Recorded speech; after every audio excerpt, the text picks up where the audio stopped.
नमस्कार।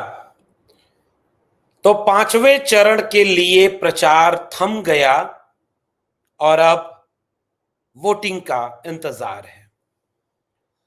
देश के चुनाव का अहम मोड़ और कुल 7 चरण के चुनाव होने हैं, यानी 4 चरण बीत चुके हैं। पांचवां चरण, उसके लिए प्रचार थम गया। पांचवें चरण तक देश के राजनीति की स्थिति क्या है, किस दिशा में करवट बदल रही है राजनीति, कहां खड़े हैं आज सत्ताधारी और विपक्ष के खेमे, और खासकर उत्तर प्रदेश की सियासत में ये पांचवां चरण क्या तय करने जा रहा है, और ये 13 सीटें कौन सी हैं और उन 13 सीटों के समीकरण क्या हैं, आज के वीडियो में इसका विश्लेषण करने की कोशिश करते हैं। तो पांचवें चरण के लिए प्रचार थम गया और अब वोटिंग का इंतजार है देश में।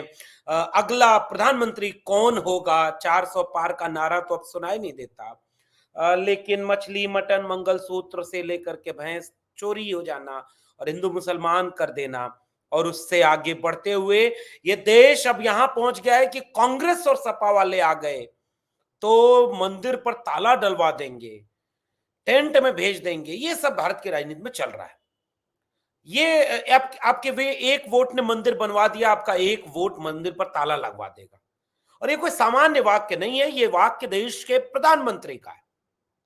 तो भारत का चुनाव इस मोड़ पर खड़ा है सत्ताधारी दल के लिहाज से। एक बेचैनी, बेतहाशा, उलझन, मायूसी चेहरे पर दिखती है। वहीं दूसरी तरफ विपक्षी खेमा आत्मविश्वास से लबरेज नजर आ रहा है। उत्तर प्रदेश की बात करें तो उत्तर प्रदेश में ये वही चरण है जिसमें आपके बहुत अहम सीटें, बहुत महत्वपूर्ण सीटें यहां पर होने वाली हैं, और उन 13 सीटों में समीकरण बहुत कुछ तय करने वाले हैं। जिस करवट ये पूरा समीकरण बदलेगा, उस करवट की सीटें बिगड़ती दिखेंगी, और दिल्ली की सत्ता पर कौन बैठेगा, ये 13 चरण तय करेंगे। लखनऊ इसके चरण में केंद्र में है। बात हम करें तो लखनऊ और उसके आसपास मोहनलालगंज, 2 सीटों की अगर बात करें तो लखनऊ की सीट पर समाजवादी पार्टी ने अपने पुराने नेता रविदास मल्होत्रा को टिकट दिया, और रविदास मल्होत्रा चुनाव प्रत्याशी हैं, लेकिन लखनऊ में बीजेपी की तरफ से राजनाथ सिंह उम्मीदवार हैं, जो कद्दावर नेता तो पता नहीं रहे या नहीं रहे, ये बीजेपी वाले लोग ज्यादा बेहतर बताएंगे। कड़ी निंदा वाले नेता हैं, पुराने समय में मजबूत नेता हुआ करते थे, उत्तर प्रदेश के पूर्व मुख्यमंत्री भी रहे, बीजेपी के पूर्व राष्ट्रीय अध्यक्ष भी रहे, और लखनऊ की सीट पर पूर्व सांसद, वर्तमान सांसद राजनाथ सिंह है। शहरी सीट है, आमतौर पर बीजेपी के रुझान में है, इसलिए यह कहना अतिशयोक्ति नहीं होगा कि लखनऊ की सीट पर बीजेपी सुविधाजनक तरीके से चुनाव जीत सकती है, और वह सीट है राजनाथ सिंह की। यह सीट भाजपा के खेमे की तरफ है। बगल की सीट पर अगर गौर करें, मोहनलालगंज, और अगर मोहनलालगंज में बात करें तो मोहनलालगंज के प्रत्याशी, मोहनलालगंज के प्रत्याशी सपा की तरफ से आर के चौधरी हैं। आर के चौधरी की 13-14 सीटें यूपी के लिहाज से हैं, और मोहनलालगंज में 14 सीटों पर यहाँ पर मामला फंसा हुआ है। लोग ये बता रहे हैं कि यहाँ थोड़ा सा समीकरण बदला हुआ दिख रहा है। बदला हुआ समीकरण है, बदला हुआ वो है कि जो परिस्थितियां बनी हैं, उन परिस्थितियों के लिहाज से थोड़ा सा एक लड़ाई का समीकरण आप कह सकते हैं कि ये पूरा का पूरा समीकरण बदल रहा है। तो दूसरी तरफ अगर आप जाएंगे तो मोहनलालगंज में अभी लड़ाई मजबूत हो रही है। जो रिजर्व सीट आती है मोहनलालगंज, मोहनलालगंज सीट बीजेपी के हिस्से में थी, लेकिन अभी की तारीख में समाजवादी पार्टी के प्रत्याशी आर के चौधरी ठीक ठाक चुनौती देने की कोशिश कर रहे हैं। बात करें हम तो एक बड़ी महत्वपूर्ण सीट इस चुनाव में 13 यानी 14 सीटें हैं, अमेठी और रायबरेली। अमेठी और रायबरेली दोनों दोनों इसमें चरण में है, इस चरण में है। अमेठी पर बात करें तो कांग्रेस पार्टी ने किशोरी लाल शर्मा को अमेठी से प्रत्याशी बनाया है। पहले ये सुनने में आ रहा था कि अमेठी से हो सकता है खुद राहुल गांधी चुनाव लड़ें और रायबरेली से प्रियंका गांधी चुनाव लड़ेंगी, लेकिन तमाम कवायदों पर विराम लगाते हुए प्रियंका गांधी ने चुनाव न लड़ना कबूल किया है और अमेठी से किशोरी लाल शर्मा को कांग्रेस पार्टी ने अपना उम्मीदवार बनाया है। वहीं रायबरेली से खुद राहुल गांधी चुनाव मैदान में।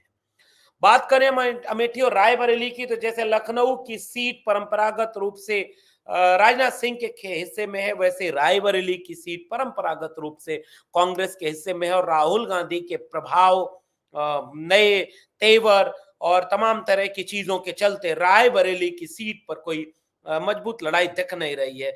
रायबरेली की मजबूत सीट कांग्रेस के खाते में आज भी जाती हुई दिख रही है और रायबरेली से उनके नेता मजबूत हैं, राहुल गांधी। बात करें अगर अमेठी की, तो अमेठी में लड़ाई है। आपको याद होगा कि 2014 के चुनाव में कुछ ही मार्जिन से स्मृति ईरानी रायबरेली का चुनाव अमेठी का चुनाव हार गई थी राहुल गांधी से, लेकिन 19 में राहुल गांधी ने स्मृति ईरानी से हार देखी है और अमेठी की सीट पर स्मृति ईरानी ने चुनाव जीता था। उन्होंने बहुत मेहनत की, काम किया और पीछे गलियारों में अगर बात करेंगे तो अमेठी की सीट पर बीजेपी ने बहुत तरह की बिसात बिछा रखी थी कि अगर राहुल गांधी अमेठी चुनाव लड़ने आते हैं तो अमेठी में बुरी तरह से राहुल गांधी को घेरने की कवायद बना ली गई थी। कांग्रेस पार्टी ने एक बहुत गजब की चाल चलते हुए किशोरी लाल शर्मा को वहां का प्रत्याशी बनाया और किशोरी लाल शर्मा आज के तारीख में चुनौती देते हुए नजर आ रहे हैं, क्योंकि प्रचार की कमान खुद प्रियंका गांधी ने संभाल ली है। आपको यकीन नहीं होगा, पिछले कई दिनों से प्रियंका गांधी रायबरेली और अमेठी में ही, और खासकर अमेठी में ही डेरा डाली हुई हैं और अमेठी में डेरा डाली हुई अब वो प्रियंका गांधी और इन लोगों ने वहां के चुनावी समीकरण को बदल कर रख दिया है।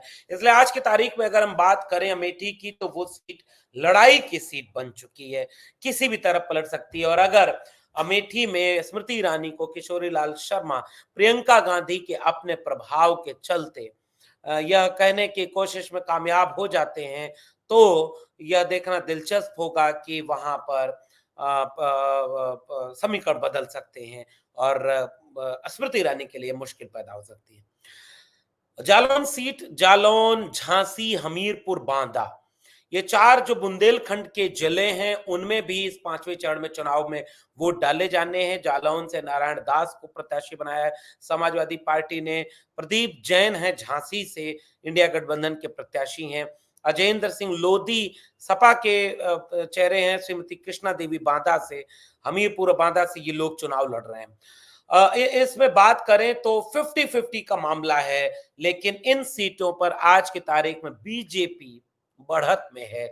लेकिन कल तक ये माना जा रहा था कि एक तरफा चुनाव होगा, बीजेपी बड़ी आसानी से बुंदेलखंड जीत जाएगी, लेकिन अगर हम 5वें चरण का पूरा विश्लेषण करें तो हम ये पाएंगे कि बीजेपी के लिए 5वां चरण उतना आसान नहीं बचा और यहाँ पर टक्कर है, यहाँ पर एक पेच फंसा हुआ है और यह पूरा का पूरा खेल, यह पूरा का पूरा समीकरण चुनौतियों से घिर गया है बीजेपी के लिए। कहना मुश्किल है कि इन चारों लोकसभा की सीटों पर कौन जीतेगा, लेकिन आज की तारीख में वहां लड़ाई है, लेकिन कांग्रेस, इंडिया गठबंधन अभी बीजेपी को चुनौती देने में उतना मजबूत नहीं है। बात करें अगर हम और ऊपर आकर के फतेहपुर और कौशाम्बी की, तो बात करेंगे तो फतेहपुर और कौशाम्बी दोनों सीटों पर लड़ाई तगड़ी हो गई है। साध्वी निरंजन ज्योति 10 साल से फतेहपुर की सांसद हैं। वो निषाद कम्युनिटी से आती हैं, अति पिछड़े समुदाय से आती हैं। बीजेपी की एक फायर ब्रांड विवादित बयानों वाली नेता कही जाती हैं, लेकिन साध्वी निरंजन ज्योति को लेकर के वहां फतेहपुर में लोकल पॉलिटिक्स में उनका विरोध काफी बढ़ता जा रहा है। लोकल पॉलिटिक्स में उनका समीकरण घिरता जा रहा है और वहीं इंडिया गठबंधन की तरफ से एक मजबूत इक्के के रूप में समाजवादी पार्टी ने अपने प्रदेश अध्यक्ष रहे नरेश उत्तम पटेल को, जो कि बहुत वरिष्ठ नेता हैं, समाजवादी पार्टी के एक बड़े नेता हैं, प्रदेश अध्यक्ष रहे हैं, उन्हें फतेहपुर से उम्मीदवार बना दिया है। पिछली बार ये सीट बीएसपी के खाते में चली गई थी, तो सपा का कोई प्रत्याशी नहीं लड़ा था, लेकिन इस बार ये सीट पटेल बिरादरी के बड़े नेता, समाजवादी पार्टी के सीनियर लीडर नरेश उत्तम पटेल के हाथों में चली गई है। इस इलाके के अगर समीकरण की बात करें तो यहाँ पर पटेल बिरादरी मजबूत दावेदारी रखती है, मुस्लिम आबादी ज्यादा है, यादवों की आबादी ज्यादा है, अपर कास्ट में भी कुछ जातियां ऐसी हैं, खासकर राजपूत जैसे, उनका रुझान इस समय एंटी बीजेपी बनता दिख रहा है, क्योंकि सबको इस बात की सुगबुगाहट हो रही है कि क्या वाकई मोदी और अमित शाह अगर जीत जाएंगे तो वो योगी आदित्यनाथ को सरकार से हटा देंगे और उनका हाल भी वही शिवराज सिंह चौहान और इनका हो जाएगा क्या, जो मनोहर लाल खट्टर का रमन सिंह का हुआ था। यह समीकरण अंदर अंदर भी बीजेपी को बेचैन कर रहा है। और ऐसे में अगर बात करें फतेहपुर की, तो फतेहपुर की सीट पर आज के तारीख में बीजेपी मुश्किल में घिर चुकी है और फतेहपुर की सीट पर नरेश उत्तम पटेल बढ़त बनाए हुए हैं और आश्चर्य न हो कि फतेहपुर पर इंडिया गठबंधन यानी समाजवादी पार्टी चुनाव जीत जाए। बात करें अगर कौशाम्बी की, तो कौशाम्बी में एक दिलचस्प मोड़ आया है। कौशाम्बी और आसपास के जिलों में राजा भैया का प्रभाव हुआ करता था, लेकिन पिछले दिनों देखने को मिला कि राजा भैया ने कुछ भी स्पष्ट नहीं किया कि वो बीजेपी के लिए कैंपेन करेंगे कि नहीं। वो कैंपेन नहीं कर रहे हैं आज की तारीख में, हालांकि वो उत्तर प्रदेश की राजनीति में बीजेपी के ही साथ खड़े हैं, लेकिन आज की तारीख में वो बीजेपी के साथ कैंपेन करने की बजाय उन्होंने एक सार्वजनिक बयान दे दिया कि जिसको मेरे कार्यकर्ता जिन जिन जगहों पर जिसको समर्थन करना चाहे वो समर्थन करें।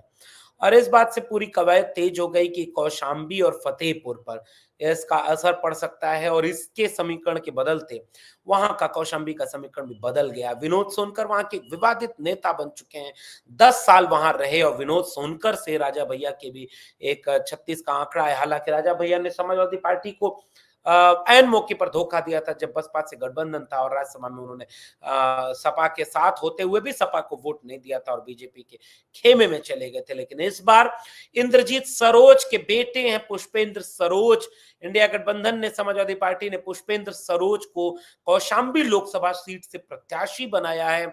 और इंद्रजीत सरोज जो कि पासी बिरादरी से आते हैं, जो अखिलेश यादव का पीडीए है, आप देखेंगे कि पूरे टिकट वितरण में वो पीडीए बड़ा मजबूत भूमिका निभा रहा है और 5वें चरण में ये पीडीए कितनी कमकर भूमिका निभाता है ये इस पर डिपेंड करेगा कि अगर फतेहपुर से नरेश उत्तम पटेल, कौशाम्बी से इंद्रजीत सरोज, हमीरपुर से अजयेंद्र सिंह लोधी और वहीं गोंडा की सीट पर बात करें तो श्रेया वर्मा जो राकेश वर्मा की बेटी हैं और समाजवादी नेता, पुराने नेता बेनी प्रसाद वर्मा की पोती लगेंगी, वो उस परिवार से आती हैं।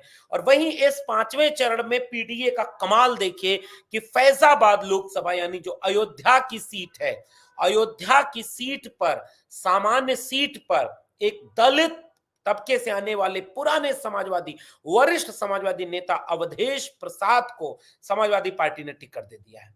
तो आरके चौधरी मोहनलालगंज, अजयेंद्र सिंह लोधी हमीरपुर, उसके बाद आप देखें फतेहपुर नरेश उत्तम पटेल, कौशाम्बी से आप देखें तो पुष्पेंद्र सरोज जो कि पासी बिरादरी से आते हैं, अति पिछड़े समुदाय से आते हैं, अवधेश प्रसाद जो कि दलित समाज से आते हैं और सामान्य सीट पर यानी अनारक्षित सीट पर शेड्यूल कास्ट के कम्युनिटी के लोग को टिकट दिया। ये काम बीजेपी ने नहीं किया, ये काम बसपा ने नहीं किया, ये काम सपा ने किया और एक नहीं 2 जगह पर किया। जैसे मेरठ संगीता वर्मा को टिकट दिया जो योगेश वर्मा की पत्नी है, दलित समाज से आती हैं, जो इनको मेरठ के सामान्य सीट पर दलित समाज के कैंडिडेट को उतारा है। वहीं श्रेया वर्मा जो गोंडा से हैं और एक अच्छे समाजवादी विरासत के घराने से आती हैं।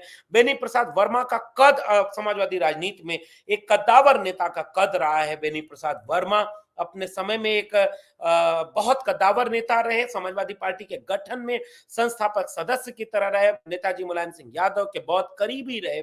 इसलिए बेनी प्रसाद वर्मा की राजनीतिक विरासत को आगे बढ़ाने के लिए एक मजबूत दावेदारी करते हुए बेहद युवा, पढ़ने लिखने वाली, बेहद प्रतिभाशाली, बेहद संजीदा, बेहद प्रभावशाली श्रेया वर्मा को टिकट देकर के गोंडा के सीट का भी समीकरण बदल दिया है। तो आज की तारीख में अगर आप कहें तो आरके चौधरी मोहनलालगंज, नरेश उत्तम पटेल फतेहपुर, पुष्पेंद्र सरोज कौशाम्बी, श्रेया वर्मा गोंडा और अवधेश प्रसाद जो फैजाबाद अयोध्या सीट से हैं। सीधे सीधे ये 5 सीटें ऐसी हैं जो समाजवादी पार्टी ने चुनौती पेश कर दी है बीजेपी के सामने। सीधी चुनौती है।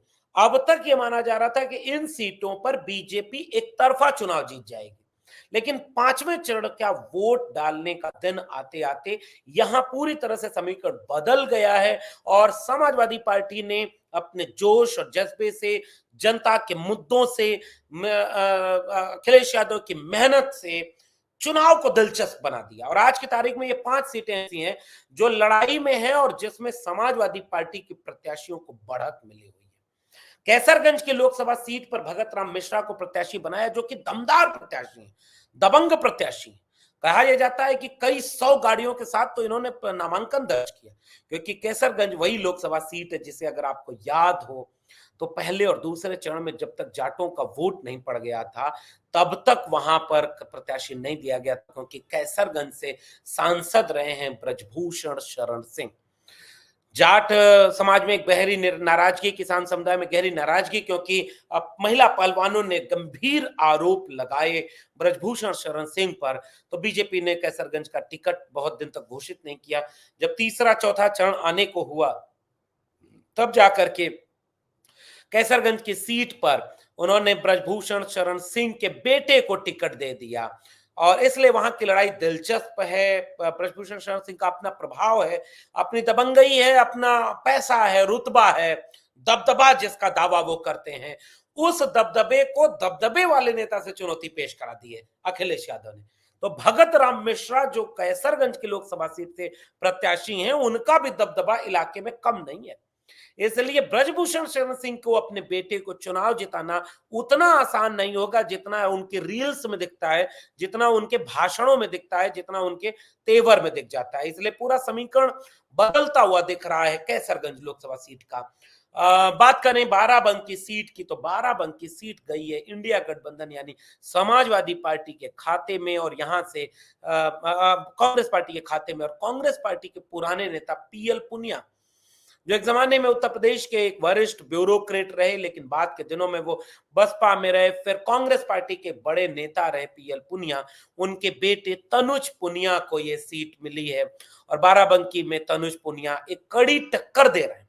ये भी सीट आसान नहीं है।